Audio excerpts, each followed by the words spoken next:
धर्म परिवर्तन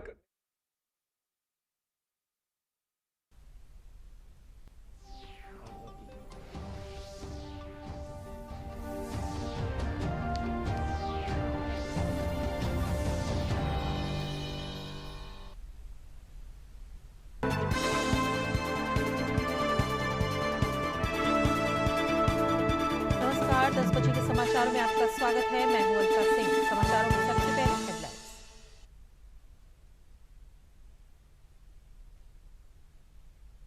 गृह मंत्रालय ने इस्लामिक संगठन पॉपुलर फ्रंट ऑफ इंडिया पर 5 साल के लिए लगाया प्रतिबंध। पीएफआई की गतिविधियों पर थी एजेंसियों की नजर। देश भर में छापे मारकर की गई गिरफ्तारियां। उत्तर प्रदेश के 26 जिलों में कल एक साथ स्थानीय पुलिस, एटीएस, एसटीएफ और एनआईए के अधिकारियों ने छापा मारकर 57 लोगों की थी गिरफ्तारी, कई और हिरासत में। प्रदेश मंत्री परिषद ने योगी आदित्यनाथ की अध्यक्षता में लिए कई बड़े फैसले। राज्य योजना आयोग का होगा पुनर्गठन, जैव ऊर्जा उद्यमों की होगी स्थापना। 2/3 बहुमत से हटेंगे जिला और क्षेत्र पंचायत अध्यक्ष। और आज पूरे प्रदेश में नवरात्रि के तीसरे दिन की जा रही है मां चंद्रघंटा की पूजा। देवी पुराण के अनुसार देवी दुर्गा के तृतीय स्वरूप को कहा जाता है मां चंद्रघंटा।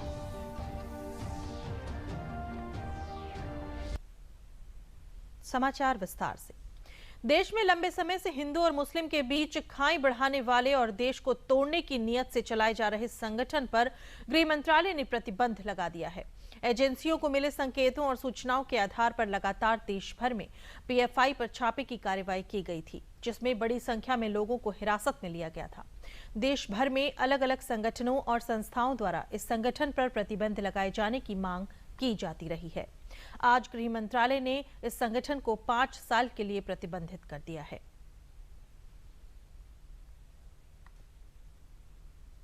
बाईस सितंबर को 15 राज्यों में करीब 100 जगहों पर एनआईए और ईडी ने पीएफआई के ठिकानों पर छापेमारी की थी। उसके बाद मंगलवार को फिर से 8 राज्यों में छापेमारी की कार्रवाई की गई। पहले की गई कार्रवाई में ईडी और एनआईए को जो जानकारी मिली थी, उसकी खुफिया सूचना केंद्रीय एजेंसियों ने राज्यों के साथ साझा की थी और उसी के आधार पर 8 राज्यों में करीब 200 से ज्यादा लोगों को हिरासत में लिया गया। यूपी, दिल्ली, कर्नाटक, महाराष्ट्र, मध्य प्रदेश, बिहार, गुजरात और असम में राज्य पुलिस, एटीएस और एसटीएफ की छापेमारी के बाद कुछ लोगों को गिरफ्तार भी किया गया है। इस्लामिक संगठन पॉपुलर फ्रंट ऑफ इंडिया पर हुई छापेमारी 7 प्रदेशों में जारी रही। उत्तर प्रदेश में स्थानीय पुलिस, एनआईए, एटीएस, एसटीएफ समेत बड़ी संख्या में सुरक्षा बलों के साथ 26 जिलों में इस संगठन पर छापे मारे गए। एनआईए ने उत्तर प्रदेश में 57 लोगों को हिरासत में लिया है। इनमें गाजियाबाद से 12, लखनऊ से 9, मुजफ्फरनगर से 5, बाराबंकी और शामली से 4, मेरठ से 3, सीतापुर से 2, आजमगढ़ और सहारनपुर से 1 व्यक्ति को हिरासत में लिया गया है। दूसरे जिलों से भी कुछ संदिग्ध लोगों को पकड़ा गया है। लखनऊ के बख्शी के तालाब के अचला मऊ गांव से 7 लोगों को हिरासत में लिया गया है। एनआईए इस संगठन की जांच लंबे वक्त से कर रही थी। पिछले दिनों जिन लोगों की गिरफ्तारियां की गई थीं, उनकी निशानदेही पर कल छापेमारी में कुछ लोगों को गिरफ्तार किया गया है। पीएफआई पर लंबे वक्त से आरोप लगते रहे हैं कि ये देश की अखंडता और एकता को तोड़ने के लिए काम कर रहा है। एनआरसी के आंदोलन में भी इस संगठन की बड़ी भूमिका देखी गई थी। जो साहित्य और कागजात इनके पास से मिले हैं, उसमें इस्लामिक राष्ट्र बनाने का एजेंडा शामिल है। केंद्र सरकार ने लंबी जांच के बाद यह कार्रवाई सुनिश्चित की है।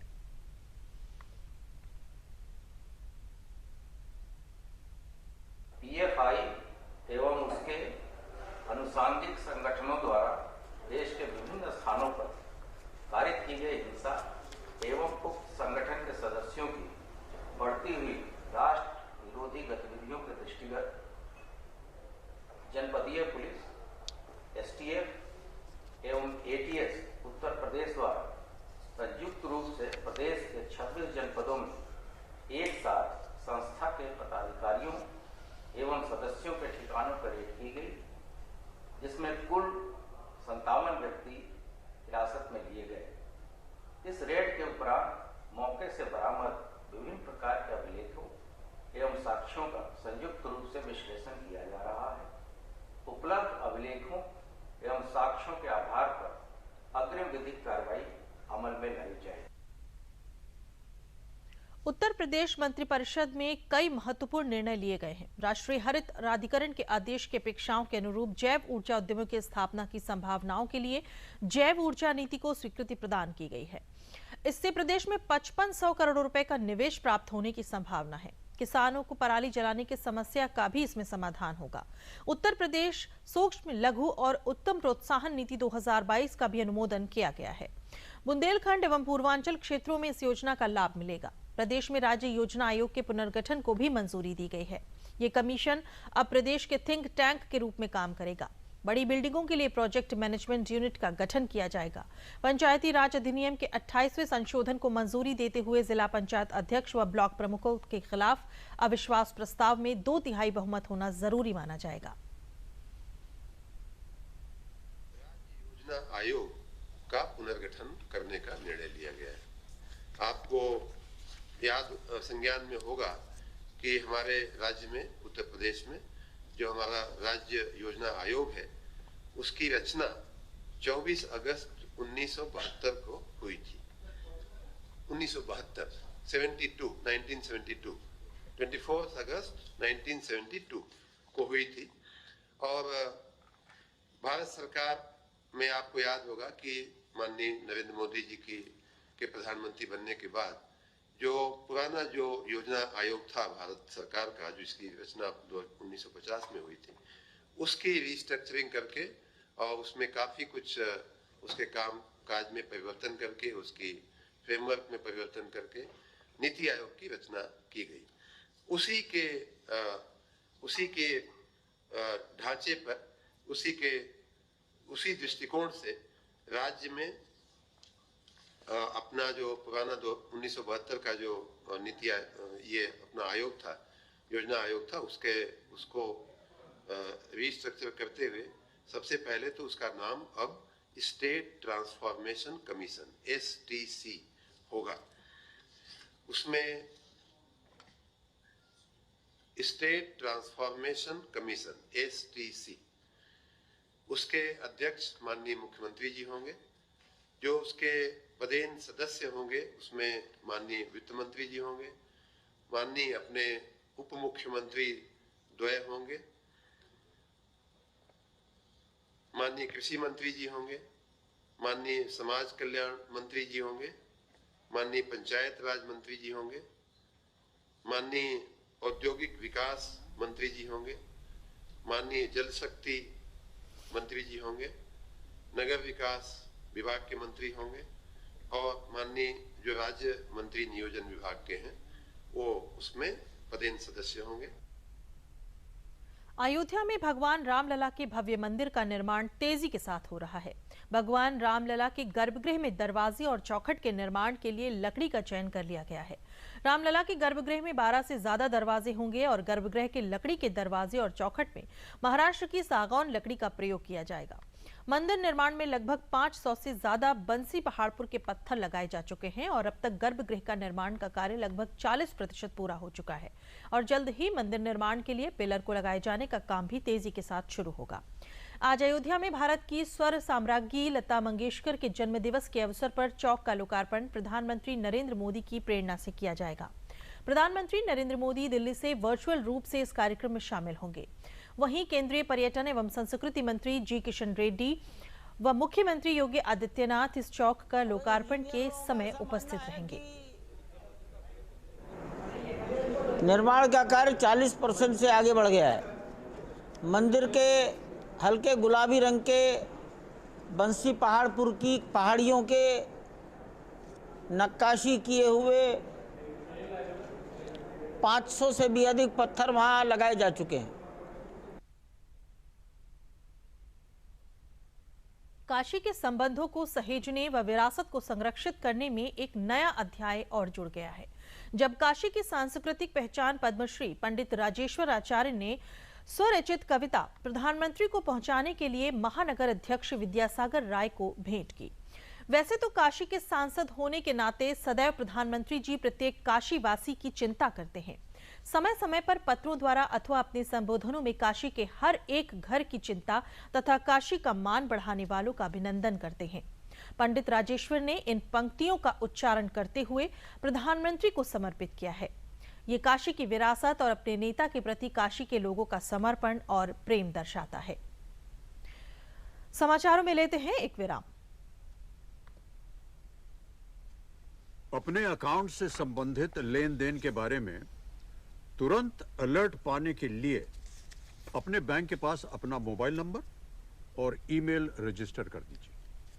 अगर आपको किसी ऐसे लेन देन के बारे में अलर्ट मिलता है जिसे आपने नहीं किया है या फिर अधिकृत नहीं है, तो तुरंत अपने बैंक को आप सूचित करें। आरबीआई कहता है, जानकार बनिए, सतर्क रहिए।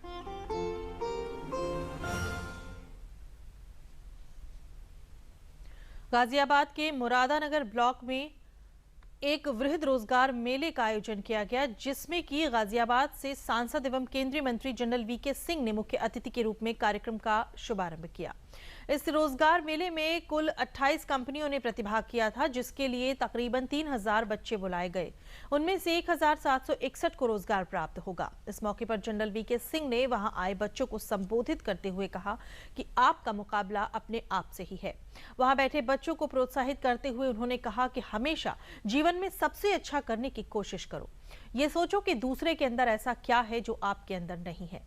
उन्होंने कंपनियों द्वारा चयनित किए गए अभ्यर्थियों को ऑफर लेटर भी दिए। उत्तर प्रदेश सरकार युवाओं के लिए खासकर जो एक रोजगार का एक जरिया जो देना है, उसके लिए अलग अलग जगह पर रोजगार मेले लगाती है। आज यहाँ पर ITI में तकरीबन 3000 बच्चों को बुलाया गया है और 28 कंपनियाँ आ रही हैं। 1761 वैकेंसीज, ये 50% से ज़्यादा वैकेंसीज हैं। कोशिश की जा रही है कि बच्चों को जितने बच्चे इसमें सेलेक्ट हों उतना अच्छा है, कुछ उनको नौकरी मिलेगी, बच्चे आगे बढ़ने के अंदर उनको सहायता मिलेगी। UPSDM प्रोजेक्ट में मैंने रजिस्ट्रेशन करवाया था। 6 महीने कोर्स के बाद ये कंस्ट्रक्शन का प्रोजेक्ट था, जिसमें चार्ज एंड पैकेज इंस्टॉलेशन। इसमें मैंने 6 महीने कोर्स किया, फिर मेरा प्रैक्टिकल हुआ। अभी राजश्री बिल्डर्स की तरफ से रोजगार मेले में मेरा सिलेक्शन हुआ है। 18,000 पर मंथ की मुझे सैलरी का पैकेज मिला है। देश के लिए अपना सर्वस्व न्यौछावर करने वाले शहीद भगत सिंह के 115वें जन्म दिवस पर मुरादाबाद में आजादी के परवाने कार्यक्रम का आयोजन किया गया। इस दौरान कार्यक्रम में स्कूली छात्र छात्राओं के द्वारा शहीद भगत सिंह के जीवन चरित्र पर बेहतरीन रंगारंग नाट्य प्रस्तुति की गई। इस अवसर पर राज्य मंत्री गुलाब देवी और राज्य मंत्री बलदेव सिंह औलख ने बताया कि शहीद भगत सिंह ने मात्र 23 वर्ष की आयु में वो कर दिखाया जिसको लोग सदियों में भी नहीं कर पाते हैं। शहीद भगत सिंह ऐसा भारत चाहते थे जिसमें गरीबों, दलितों, शोषितों व वंचितों को पूरा सम्मान मिले, धार्मिक और जाति के आधार पर किसी के साथ भेदभाव न हो। उन्होंने बताया कि शहीद भगत सिंह कभी भी हिंसा के पक्षधर नहीं रहे। उन्होंने गूंगी बहरी ब्रिटिश सरकार को जगाने के लिए हिंसा का सहारा लिया। जिस तरीके से देश की आन को, मान को और शान को रखने के लिए हमारे सपूतों ने अपने प्राणों का बलिदान किया, वो वास्तव में सराहनीय है। अब वो बलिदान तो कर गए, लेकिन जब हमें आज़ादी मिली है, ये कैसे सुरक्षित रहे, यहाँ में प्रश्न चिन्ह लगा रहे। जो स्वतंत्रता सेनानी जिसने अपने हंसते हंसते फांसी के फंदे पे भगत सिंह जी, शहीद भगत सिंह जी के जो आज पूरे उनके जीवन के बारे में आज यहाँ पर दर्शाया है, मुझे बहुत अच्छा लगा। और ऐसे कार्यक्रम, ऐसे ऐतिहासिक कार्यक्रम स्कूलों में होने चाहिए। आज उनकी 115वीं जयंती पर बहुत अच्छा कार्यक्रम यहाँ पे बच्चों ने प्रदर्शित किया है। मैं इस स्कूल को, स्कूल के टीचर्स को, स्कूल के ट्रेनर्स को सबको बधाई देना चाहता हूँ कि ऐसे जो जिन्होंने देश को शहीद करने में अपनी कुर्बानी दी है, उनके बारे में, उनके जीवन के बारे में हर स्कूल को इसको अडॉप्ट करना चाहिए और इसको बच्चों के सामने रखना। मेरठ में प्रधानमंत्री नरेंद्र मोदी के जन्मदिन के अवसर पर मेरठ के भैसाली मैदान में आयोजित प्रदर्शनी वोकल फॉर लोकल का शुभारंभ सांसद राजेंद्र अग्रवाल और क्षेत्रीय अध्यक्ष मोहित बेनीवाल ने किया। स्थानीय उत्पादों को बढ़ावा देने के लिए यहां 10 दिवसीय प्रदर्शनी का आयोजन किया गया है। इसमें प्रदेश के विभिन्न जनपदों के हाथ से बने उत्पाद के स्टॉल लगाए गए हैं। प्रदर्शनी के दौरान मुख्यमंत्री युवा स्वरोजगार योजना और डीओपी वित्त पोषित योजना में ट्रेनिंग लेने वाले लाभार्थियों को प्रमाण पत्र वितरित किए गए। इस प्रदर्शनी में छोटे छोटे व्यापार कर अपनी आजीविका चलाने वाले उद्यमियों को खास प्राथमिकता दी गई है। इन उद्यमियों ने सरकार से लोन लेने के बाद अपना कार्य शुरू किया है। ऐसे समूह को यहां निःशुल्क स्टॉल उपलब्ध कराया गया है। 50 स्टॉलों पर मूर्तियां, कपड़े, खादी वस्त्र, मिट्टी से बने सामान, artificial jewellery, suit, crockery, sports सहित अन्य प्रकार के स्टॉल लगाए गए हैं। देखिए 17 सितंबर माननीय प्रधानमंत्री जी के जन्मदिन से जो पखवाड़ा शुरू हुआ 2 अक्टूबर तक जो चलेगा, जिसमें हमने सेवा पखवाड़ा के रूप में विभिन्न कार्यक्रमों का आयोजन किया है। उसी क्रम में वोकल फॉर लोकल यानी आत्मनिर्भरता का जो मंत्र है, देश को आत्मनिर्भर बनाने का, उसमें ये प्रत्येक स्थान पर प्रदर्शनी लगाई गई है। और आज यहाँ मेरठ की ये प्रदर्शनी है। और माननीय प्रधानमंत्री जी का जैसा आग्रह रहता है कि हम स्थानीय वस्तुओं के विषय में चर्चा करें, उनको खरीदें, उनको प्रोत्साहन दें। खासतौर से 2 अक्टूबर को वैसा हम कार्यक्रम और भी करने वाले हैं खरीद का। तो आज ये प्रदर्शनी यहाँ पर लगी है और प्रदर्शनी से लोगों को पता लगता है कौन से उत्पाद हमारे यहाँ बन रहे हैं और उनको खरीदने का आकर्षण निर्माण होता है। आज समाजवादी पार्टी का सम्मेलन आयोजित किया जा रहा है, जिसमें प्रदेश अध्यक्ष का चुनाव किया जाएगा। पिछले 5 वर्ष से नरेश उत्तम पार्टी के प्रदेश अध्यक्ष रहे हैं। प्रदेश भर से 15,000 से अधिक प्रतिनिधि इस सम्मेलन में भाग लेंगे। सम्मेलन में राजनीतिक और आर्थिक प्रस्ताव भी पास किए जाएंगे। ये अधिवेशन रमाबाई अंबेडकर पार्क में आयोजित किया जा रहा है। प्रधानमंत्री आवास योजना का लाभ फतेहपुर की उन धूमंतु जातियों को भी मिल रहा है जो लंबे वक्त से एक ही जगह पर रह रहे हैं। कहा जाता है कि ये लोग अपने को राणा प्रताप का वंशज मानते हैं और राणा प्रताप के युद्ध हारने के बाद ये भी अपने राज्य को वापस नहीं लौटे। सड़क किनारे बैलगाड़ी में जिंदगी गुजारते ये लोग लोहे का सामान बनाकर अपना खर्च चलाते रहे हैं। फतेहपुर में ऐसी 52 परिवारों को प्रधानमंत्री आवास से आच्छादित किया गया है। इनकी जिंदगी में कई पीढ़ियों बाद ये बदलाव नसीब हुआ है। यह आजादी के अमृत महोत्सव की सबसे बड़ी उपलब्धि है। जिन्होंने देश के लिए अपना सर्वस्व न्यौछावर किया है, उन्हें अब सुखद जिंदगी मिलने जा रही है। जनपद में वैसे तो 9020 परिवारों को आवास दिए गए हैं, लेकिन इन 52 आवासों का महत्व उन सब से अलग है।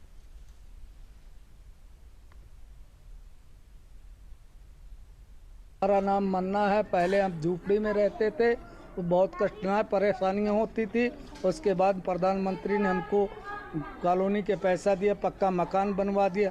अब हम खुशहाल हैं और साहब हम हंसिया खुरपी बना के अपनी ज़िंदगी पार कर रहे थे, और बहुत कठिनाई परेशानियां होती थी हमको। नाली नहीं बनी थी, खरंजा नहीं बना था, रोड नहीं बनी थी। झोपड़ी में रहते थे, उसी में बच्चे रहते थे, उसी में पढ़ना लिखना खाना उसी में बसर करते थे। जब ये सरकारी आवास योजना हमको प्रधानमंत्री जी वाली मिली, फिर उन्होंने हमको मकान दिलवाया, उसी में हम रहने लगे। आज हम संतुष्ट हैं। हमारे इतने पैसा नहीं था कि हम घर मकान बना के रह सकें और बच्चे पढ़ा सकें।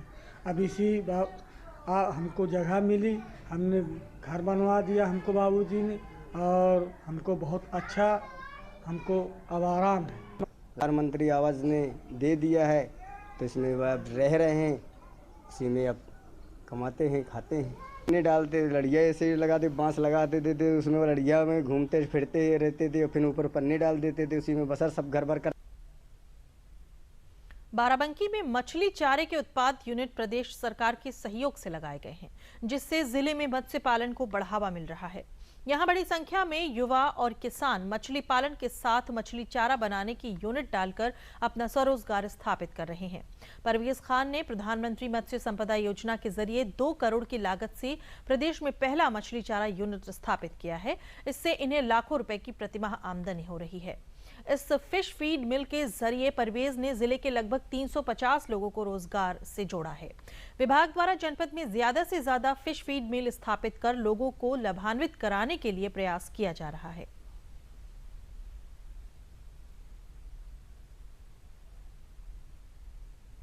यहाँ उत्तर प्रदेश की हमारी पहली फ्लोटिंग फिश की पहली फीड मिल है, जो सरकार द्वारा नीली क्रांति में जो योजना आई उसके तहत इनको अनुदान दे करके और ये फीड विकसित हुई और उसके बाद इससे हमको जो है फीड मिल रहा है।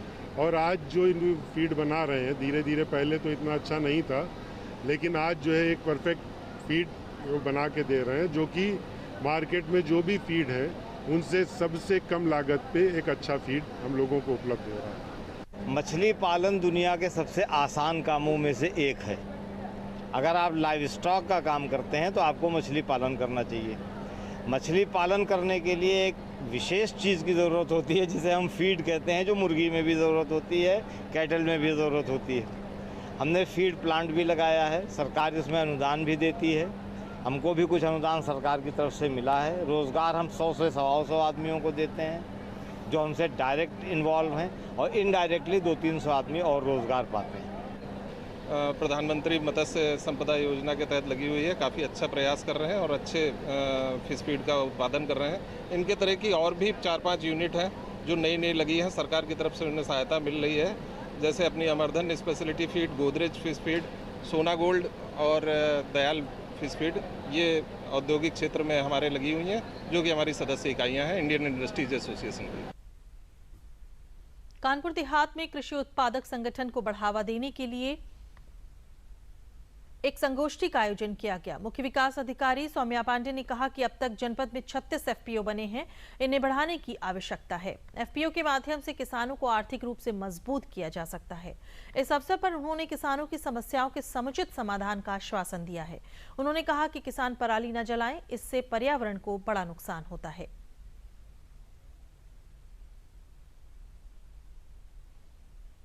कानपुर देहात में किसान दिवस मनाया गया है और बहुत सारे किसान यहाँ पे आए थे, बहुत सारे एफपीओ के पदाधिकारी भी आए थे।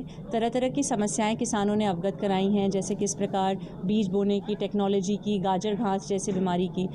तो उन सब की समस्याओं के लिए संबंधित अधिकारियों को निर्देश दिया गया है कि वो समय से और गुणवत्तापूर्वक उसका निस्तारण करें। साथ ही साथ लंपी स्किन डिसीज़ के बारे में प्रचार प्रसार और भी जो विभिन्न हमारे योजनाएँ चल रही हैं कृषि से संबंधित, उन सब का प्रचार प्रसार किया गया और मिनी किट भी हमारे किसान भाइयों को बांटा गया। आज किसान दिवस का बैठक जिलाधिकारी महोदय की अध्यक्षता में आयोजित था और मुख्य विकास अधिकारी महोदय के द्वारा काफ़ी टाइम से सभी किसान भाइयों की समस्याओं को एकत्रित सुना गया, जिसमें कुछ तकनीकी समस्याएं थी, जैसे गाजर घास की समस्या थी, उसके बारे में किसान भाइयों को बताया गया। और जो हमारा इस बारिश हो रही है, इस बारिश का हम लोग कैसे सदुपयोग करें, उसके बारे में आने वाली हमारी जो रबी की फसल है, जिसमें किसान भाई सबसे पहले सरसों का खेती करेंगे, तो इसका हम लोग उपयोग करके उनको बीज मुहैया करा करके, और निश्चित रूप से यदि इस बारिश का उपयोग करके हम लोग समय से बुआई कर देंगे तो हमारी सरसों की बहुत अच्छी पैदावार होगी, जो कि तिलहन के क्षेत्र में काफ़ी अच्छा कदम होगा। प्रधानमंत्री जी ने ये कहा है कि किसानों की खुशहाली के लिए आय दूनी करेंगे, तो वो उनका एक सार्थक प्रयास चल रहा है और हमारे बहुत से किसान इसको महत्व समझते ही नहीं है। जैसे आपने देखा होगा तहसील दिवस होता है, उसमें तो बहुत लोग जाते हैं, थाना दिवस में बहुत कम लोग जाते हैं। तो मैं ये चाहता हूँ कि आपके माध्यम से इसका वो और किसानों को ज़्यादा से ज़्यादा ऐसे दिवसों में शामिल होने की ज़रूरत है और जानकारी की ज़रूरत है। आज की फसल सारी फसलों में बहुत अच्छी है। इसको लगाने से ना तो गायों का डर है हमको, ना जो किसी जानवर का खतरा है, जानवर इसको खाता नहीं है। आमदनी के नाम पर अगर इसको देखा जाए तो कम से कम 70 से 80 हज़ार रुपये बीघे छोड़ती है लेमन ग्रास, ठीक है ना। तेल जो इसका निकलता है मार्केट में बहुत उसकी डिमांड है, जितना चाहो उतना बेच लो, ठीक है ना, जिसका रेट कम से कम 1600 रुपये पर लीटर या पर केजी जाता है। उन्नाव जिला जेल में निरुद्धबंदी महिलाओं को सुधारने के लिए जेल प्रशासन लगातार कदम उठा रहा है। राजकीय ग्रामीण आजीविका मिशन के तहत महिलाओं को रोजगार दिया जा रहा है। इसके साथ ही जेल में निरुद्ध महिला बंदियों को कई तरह की व्यावसायिक और कौशल प्रशिक्षण के प्रोग्राम चलाए जा रहे हैं। जिला जेल में गोबर से दिए बनाए जाने का कारा से उजियारा प्रोग्राम चलाया जा रहा है, जिसके तहत जेल की महिला बंदी जेल में ही प्रशिक्षण लेकर स्वयं सहायता समूह के माध्यम से 7 प्रकार की डाई के माध्यम से गोबर से दिए बनाने का कार्य कर रही हैं। जनपद के सभी गंगा घाटों पर दीपोत्सव के कार्यक्रम के लिए दिए जेल की बंदी महिलाओं से बनवाएंगे। इसके साथ ही आने वाले दिनों में इनको मुख्य धारा में लाने और बनाए रखने के लिए भी लगातार प्रयास किए जाते रहेंगे। एकमात्र उद्देश्य यह है कि जेल में जो भी निरुद्ध हमारे बंदी हैं उन्हें कुछ कौशलों से प्रशिक्षित भी किया जाए ताकि वह आने वाला जीवन अच्छे से व्यतीत कर सकें। इसी क्रम में कारा से उजियारा प्रोग्राम महिलाओं को लक्षित करके चलाया जा रहा है विगत वर्ष से। इस वर्ष हमारा पूरा ध्यान इस बात पर है कि जनपद उन्नाव के 34 गंगा घाटों पर दीपोत्सव की योजना है। इन दीपोत्सव में करीब 25,000 दिए हम जेल में जो निरुद्ध हमारे बंदी महिलाएं हैं उनके माध्यम से बनवाएंगे, जिससे उनकी आय भी सुनिश्चित की जाएगी। साथ ही भविष्य में मधुमक्खी पालन का बृहद स्तर पर एक योजना बनाई जा रही है, जिसके माध्यम से मोम और शहद इनकी सप्लाई हम बाहर करेंगे और उसकी आय उन बंदियों को मिल सकेगी, जिससे कि उन्हें मुख्य धारा में शामिल रहने का एक सुअवसर प्राप्त।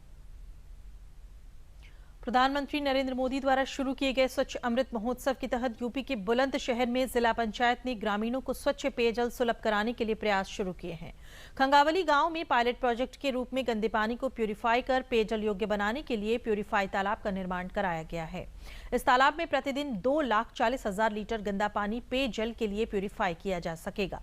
इससे ग्रामीण क्षेत्र में जहां मत्स्य पालन के अवसर बढ़ेंगे, वहीं प्यूरिफाई वाटर वेस्ट से जैविक उर्वरक की उपलब्धता होगी। अमेरिका और डेनमार्क की तर्ज पर शुरू किए गए प्रदेश के पहले प्यूरिफाई तालाब में गांव के 1,000 घरों के गंदे पानी को प्यूरिफाई करने के बाद साफ किया जा सकेगा।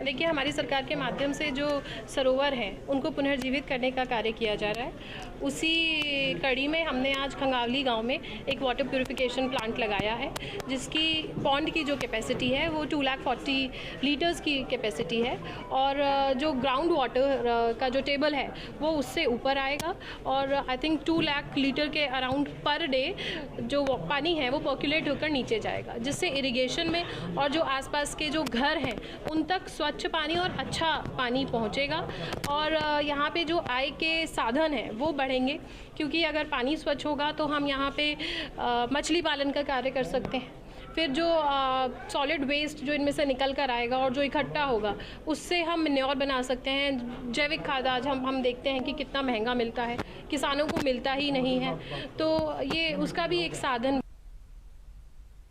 हापुड़ के खिलाड़ियों ने 45वीं उत्तर प्रदेश राज्य निशानेबाजी प्रतियोगिता में भाग लेकर कीर्तिमान स्थापित किए हैं। ये प्रतियोगिता राजधानी दिल्ली में 17 से 24 सितंबर तक आयोजित हुई, जिसमें कोच राजेश के नेतृत्व में 7 बालक व बालिकाओं ने प्रतिभाग किया, जिनमें 6 बच्चों ने प्री ऑल इंडिया निशानेबाजी प्रतियोगिता के लिए क्वालिफाई करने में सफलता प्राप्त की, तो वहीं साक्षी यादव ने रजत पदक जीतकर जनपद हापुड़ का नाम रोशन किया है। सभी प्रतिभागियों ने टीम के प्रशिक्षक राजेश का फूलमाला पहनाकर स्वागत किया। रजत पदक लाने वाली हापुड़ की बेटी साक्षी यादव और प्री राष्ट्रीय प्रतियोगिता क्वालिफाई करने वाले बालक बालिकाओं को भी स्थानीय लोगों ने स्वागत किया।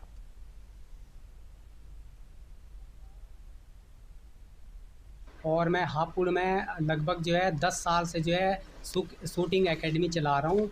इसमें जो है 10 metre air rifle air pistol event होता है, तो इसमें हमारे इस क्लब के बच्चे जो है अभी जो यूपी स्टेट शूटिंग कंपटीशन हुआ है उसमें जो है टोटल 7 बच्चों ने पार्टिसिपेट किया है, जिसमें जो है 6 बच्चे जो है प्री नेशनल के लिए क्वालिफाई हुए हैं और एक बच्चा उसमें से ऐसे साक्षी यादव जिसने जो है 384 स्कोर किया है 400 में से और उसका जो है सिल्वर मेडल आया है। अभी फ़िलहाल में 45th UP state shooting championship Delhi में जो हुई थी उसमें मैंने पार्टिसिपेट किया, जिसमें मैंने अपने कोच राजेश आसवाल सर जी के मार्गदर्शन में सिल्वर मेडल प्राप्त किया।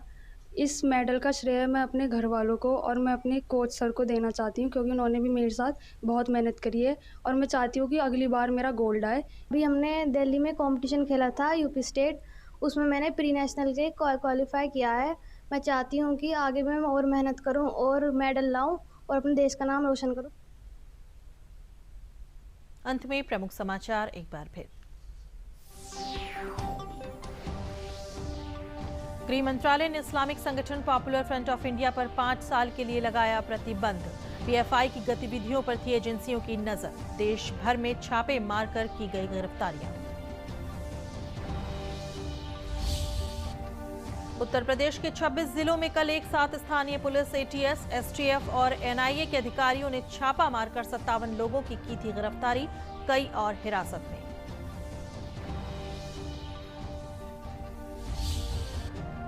प्रदेश मंत्रिपरिषद ने योगी आदित्यनाथ की अध्यक्षता में लिए कई बड़े फैसले। राज्य योजना आयोग का होगा पुनर्गठन। जैव ऊर्जा उद्यमों की होगी स्थापना। 2/3 बहुमत से हटेंगे जिला और क्षेत्र पंचायत अध्यक्ष। और आज पूरे प्रदेश में नवरात्रि के तीसरे दिन की जा रही है मां चंद्रघंटा की पूजा। देवी पुराण के अनुसार देवी दुर्गा के तृतीय स्वरूप को कहा जाता है मां चंद्रघंटा।